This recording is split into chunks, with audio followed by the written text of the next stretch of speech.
Alright, hello everybody and welcome back to another episode of Coding with Kenny G. So, we are now at episode 31. And let's just do something cool this episode. It's in the middle of the night here and I'm kinda getting ready to be done for the day. So, let's just make something fun. When our actors are destroyed, it's kinda boring that they just disappear, right? And this is a game after all. So we should make something interesting, a cool effect when these guys get captured or die. So we're gonna do that with a particle system. And I just started a little bit because these things just take a little bit of time to tweak and everything. But I can show you what I've come up with so far. I'm just gonna press play. And this guy is not supposed to be a sort of a looping effect. It's supposed to be a play once and then destroy the guy. And I think that this will look cool once our guys are destroyed. So this is just some sort of weird burst effect, right? That explodes outwards and is way over the top. But that's fun. This is a game tutorial after all. So, in order to create this thing, first of all, you have to create a new particle system in your hierarchy. So it's a particle system, and then there's a lot of variables to tweak. Mainly, if I just set this to looping and start playing, what you're going to see here is that they come out in bursts.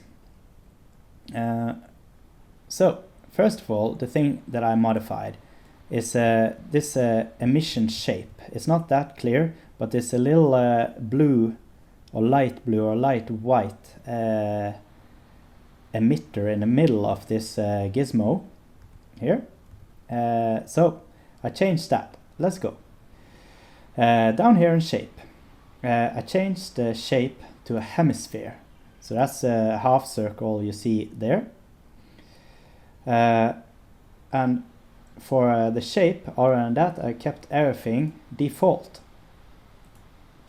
Now I know I wanted to have a sort of a burst that's supposed to kinda explode. We can tweak this even better. But it's gonna be a burst. So instead of in emission, in rate over time, I set that to 0, but we add like 30 particles into the explosion effect for a burst. You can do that by pressing plus here. And it's possible to do several bursts. But let's just start with this. Then, here's some cool little tricks. I'm gonna move the camera over here. So, you have velocity over lifetime. That is what makes it kind of start real slow and then burst outwards. And first of all, I modified this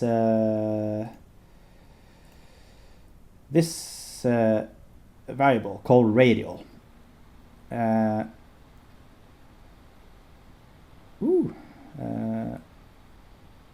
Ooh, interesting. I didn't see that there were two curves there. So we can have one kind of positive and one negative, which is super interesting. The point is to play around with these curves, so you can achieve different effects based on it. So in order to change that from its default, you have to select this little arrow and select curve instead. Then you can play around with these curves to make it look cool. Other than that, I set the space to world. It doesn't matter too much at this position, or rather situation, because we are not moving the guy. But sometimes it's really interesting to move a particle system while it's playing, because you can get like these crazy effects. So if we change the space to world, let's see here. Yeah, it pretty much does the same thing as local actually. But if we go at the top to kind of the main panel, if you change simulation space to local, you see that the whole effect is moving with my gizmo here. When I move it, it's kind of like the whole object itself with everything. All the positions is being moved with it. But if I change the simulation space to world, when I move the actual object itself, things start happening. So that's how you can achieve some weird effects sometimes. Could be interesting to explore. If I were to move this guy up and down, you can have this sort of weird explosion effect. Anyway, so that's a cool little trick. Other than that, I just modified start lifetime duration and start size. I set the size over lifetime to yeah, this is a size over lifetime. Yeah, that's right. I set that to max in the beginning because I kind of want to have a big explosion in the beginning, and then you have like these small sort of soul particles of the game piece that explodes outwards. Okay. I added the trails to this, and when you add trails, you need to add a trail material. We've used one for our move path, so we can just reuse that one. So you have to drag it into the trail material in the renderer section if you enable trails. Other than that, the thing I did here was to modify the width of a trail a little bit. So it's kind of fun if they look a little bit crazy, right? So they can start kind of big and go out into something that is fairly thin. I also modified the color of a lifetime. These trails, they should not be too opaque. Should be a little bit like that. Other than that, I think I left everything by default here. And yeah, so this guy is not going to be a looping effect. This is going to be play once, so you fire it up, and then the effect happens. So when we kill an actor, instead of just destroying the guy directly, we're going to ask the actor script to play that or instantiate that death effect, and then destroy itself after it has instantiated itself. I'm going to show you. So first of all, we need to save that cool death effect into a prefab. I think we have a folder here called VFX prefabs. Cool. So we can just slap it in there and delete it from the scene. One thing I did just before I put it as a prefab. Yeah, we need to play this guy on awake. This needs to be enabled because this guy is gonna fire and start up when it's instantiated into the world. Okay, so let's go to scripts, and we open up the one called actor. So this script is on all of our actors, and we're gonna make a little header here where we are saying VFX VFX. It could be its own header called VFX. We're gonna say public. I wonder if we should let's put this as a particle system. There we go, public particle system, and then death effect. Then we can change for each of our prefabs into different death effects, which might be interesting because king should probably explode in a giant explosion of confetti, right? We can take a look at that later. So this guy is added to the actor script. Now we need a public function to actually allow something else to kill this actor. We're gonna ask it to do harakiri. So since we're in a kind of like a late night show here, let's create a public void harakiri, which is the guy plays his own death effect and then destroys its own game object. All right. So what we're gonna do is we're gonna instantiate this death effect. Instantiate death effect at our world position. So transform dot position. Then it will instantiate,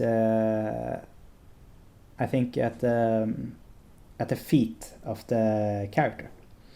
Transform position, and then we'll say death effect dot transform dot quaternia dot transform dot rotation. That's it. There we go. So we instantiate that guy, and then we destroy this game object.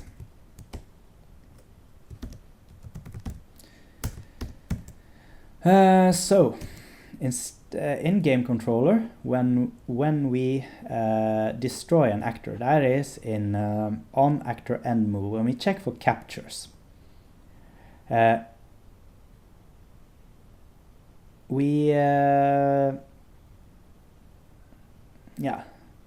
okay, since we had to be a little bit careful, we need to use the destroy immediate function. We're just gonna ask the actor instead to it was funny with this harakiri, but instead we're gonna call this play death effect particles. We're just gonna rename this, and we're not gonna let this guy destroy itself. We're gonna still allow the game controller to destroy the game object. So before we call destroy immediate, we say captured actors at position I dot play death effect particles. That's it. So that guy should instantiate its own death effect, and then the game controller will destroy the guy afterwards. So let's go into Unity, and we have to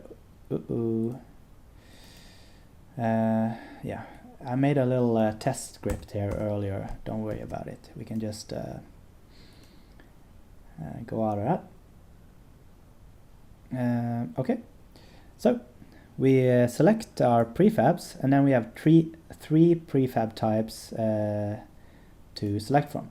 So we need to add a particle system to each of those.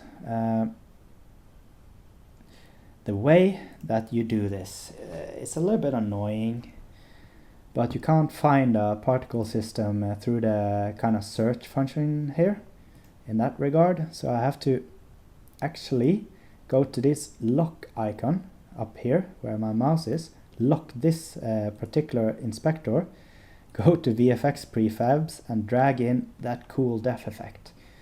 There we go. And then I have to do this for all three of them. So attacker prefab, defender prefab, or yes, I was thinking wrong. In this case, it still works to just select this folder. Sorry about that. There we go. Defender prefab, king prefab. That cool death effect. So let's just see if this works. Select our board and grab a formation to test. Let's do the multi-capture, because that is going to be spectacular if this works. So let's just see how this looks. and if it works at all.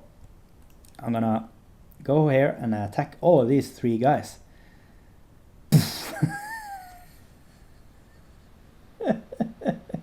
Oh, okay, I think we need to adjust that guy a little bit, but that's fine. We will figure it out. That was fun. Let's try just capturing 1. See how that looks. So let's try to capture this guy. Uh-oh, it's just in general way too big. Okay, I just have to press play, and then I'm gonna drag and drop this prefab into the scene. And I'm just gonna put him next to a tile somewhere. Put it on looping and press play so I can see it. And this guy, I'm just gonna put it at 0, 0, 0 position so I can find it again.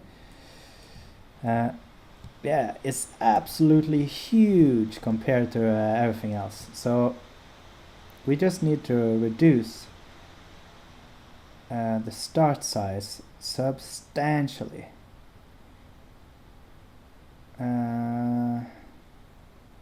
See here.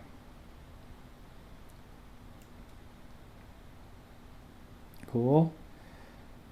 So start size needs to be very small, and then probably the trails need to be way less width over trail.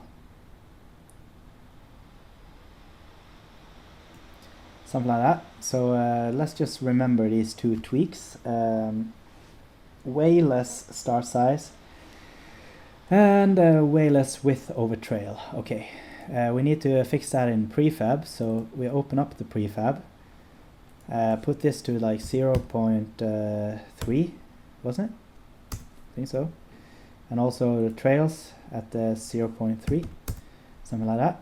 And then we can press play, try again. Cool, let's try to attack this guy. Ah, okay. It might be a little bit over the top, but it's kind of fun. Let's instead increase the amount of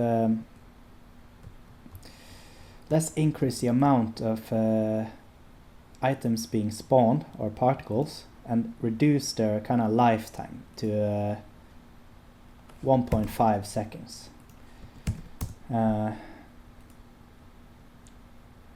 Cool. And just have more particles. So double it, 60 maybe. Okay, go back, see how it looks. Oops, that was a mistake. Oh man. Yeah, whatever. Let's press the attacker, go there.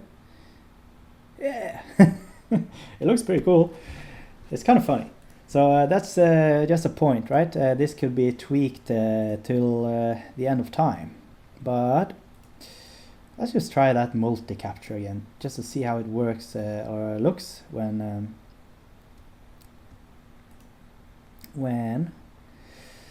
we capture 3 at the same time. Yeah, it's pretty badass. So just something fun to play around with. We also need to ensure something. Let's check time. Yeah, 20 minutes. Okay. In the end, I want to kind of destroy this just to show you. The particle system is probably gonna hang around in the hierarchy forever. It's not gonna go away. And that is a little bit annoying. So